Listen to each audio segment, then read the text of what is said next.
এখন পর্যন্ত ভোটার তালিকা পাইনি। এখন সেই জন্য আমরা নির্বাচনী কার্যক্রম অঘোষিতভাবেই বন্ধ রেখেছি। গতকালকে স্টুডেন্টদের যে ক্ষোভটা ছিল সেটা মূলত যে নির্বাচনী কার্যক্রমটা বন্ধ ছিল এই কারণে আমরা আশা করেছিলাম যে গতকাল পর্যন্ত আমরা ভোটার তালিকাটা পেয়ে যাব এবং পেয়ে গেলে আমরা আমাদের কার্যক্রম চলমান রাখব। কিন্তু দুঃখের বিষয় যে আমরা এখন পর্যন্ত ভোটার তালিকা পাইনি।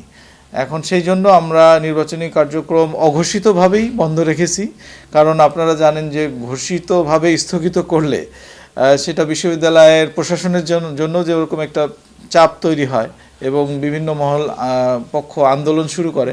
সেই জন্য আমরা একটু স্ট্র্যাটেজিক্যালি আমরা কিছুটা সময় নিয়েছিলাম যে এটা বন্ধ রেখে যদি আমরা তালিকাটা পেয়ে যাই তাহলে আমরা আবার শুরু করতে পারবো, কিন্তু সেটা আমরা করতে পারিনি। এটা আসলে আমাদের জন্য খুবই হতাশা। তবে আমরা চেষ্টা করব যে তালিকা পাওয়া সাপেক্ষে আমরা যত দ্রুত সম্ভব নির্বাচনী কার্যকলাপ চালাবো।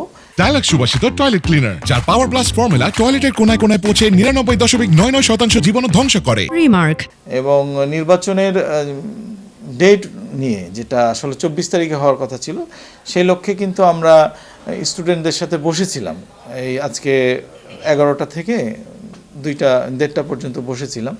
এখন স্টুডেন্টদেরকে আমরা এটা বলেছি যে দেখো, এরকম একটা তো ব্রেক হয়ে গেছে, এখন এই অসম্পূর্ণ ভোটার তালিকা নিয়ে তো আমরা সামনে এগোতে পারছি না।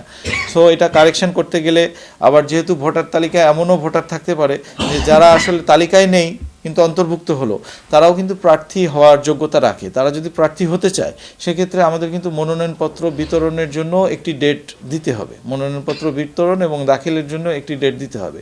পাশাপাশি আমাদের ভোটার তালিকা যেটা পাবো আমরা প্রশাসন থেকে, সেটাও কিন্তু প্রকাশ করে আবার একটা নিষ্পত্তির দিন রাখতে হবে। সেক্ষেত্রে আমাদের 24 তারিখ নির্বাচন কোনোভাবেই করা সম্ভব হচ্ছে না, বাস্তবিক অর্থে যদি আমরা চিন্তা করি। সেক্ষেত্রে তারাও এগ্রি করেছে আমাদের সাথে যে এটা সম্ভব না। তবে সেটা কোন সময়ে জানুয়ারিতে করা যায় সে বিষয়ে আমরা ভোটার তালিকা পেলে আমরা তাদের সাথে আবার বসে এই সিদ্ধান্ত নেব।